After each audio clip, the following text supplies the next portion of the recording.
ছেলের স্কুল ছুটি, কাল সকালে আমরা ঢাকার উদ্দেশ্যে রওনা দেব, তাই সবকিছু গুছিয়ে নিচ্ছি। আসসালামু আলাইকুম everyone, welcome back to my channel. সবাই কেমন আছেন? আশা করি সবাই ভালো আছেন। আগামীকাল সকালে আমাদের গাড়ির টিকিট কাটা হয়েছে, তাই সবকিছু বাড়ির গুছিয়ে নিচ্ছি। আমাদের রান্না করার চুলাটা অনেক ময়লা হয়ে গেছে, একটু ভেঙে ভেঙেও গিয়েছে, তাই ভাবলাম চুলাটা একটু লিপে রেখে যাই। এখানে কাদামাটি আর পানি নিয়েছি, এবার চুলাটা লিপে নেব। কিছুদিন ধরে ভিডিও ঠিকমতো ছাড়া হয় নাই, ছেলে মেয়ে নিয়ে বেড়াতে যাওয়ার গুছগাছ করতে করতে আর হয়ে ওঠে নাই। যাই হোক, চুলা লেপা শেষ করে এদিকে আমি রান্না বসিয়ে দিয়েছি। আমার যা আমাকে সব কিছু রেডি করে দিচ্ছে। রান্না বাড়া শেষ করে সব কিছু গুছিয়ে নিতে হবে। আমার ছেলে বাগান থেকে কচু উঠিয়েছে, গাছ থেকে 2-3টা চালতা পেরেছে, আর কয়টা নারকেল নিয়ে যাব।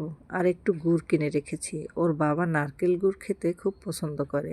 আরও শীতের সময় একটু পিঠে বানিয়ে খাওয়ানো যাবে। একটা জিনিস খেয়াল করবেন, দেখবেন আপনার কাজের তাড়া যেদিন বেশি থাকবে ওই দিন আপনার কাজ এমনি এমনিই বেড়ে যাবে।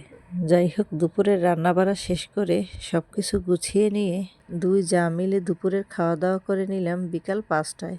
এর ভিতরে দেখি হঠাৎ করে 2-3 জন মেহমান চলে আসছে, তাই তাদের জন্য নাস্তা বানিয়ে নিচ্ছি। যাই হোক, মেহমানদেরকে নাস্তা বানিয়ে দিয়ে রাতে আমার যা সব কিছু গুছিয়ে দিচ্ছে। আমি যা যা নিয়ে যাব আমার যা সুন্দর করে সব কিছু প্যাকেট করে দিতেছে। সকাল সকাল ব্যাগপত্র নিয়ে রেডি হয়ে ঢাকার উদ্দেশ্যে বেরিয়ে পড়লাম। আজকের ভিডিও এই পর্যন্ত। আমার ভিডিওটি আপনাদের কাছে কেমন লেগেছে অবশ্যই কমেন্টে জানাবেন।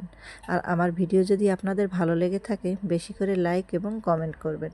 আর আমার চ্যানেলে যারা নতুন অবশ্যই চ্যানেলটিকে সাবস্ক্রাইব করে রাখবেন। ভালো থাকবেন, সুস্থ থাকবেন। আল্লাহ হাফেজ।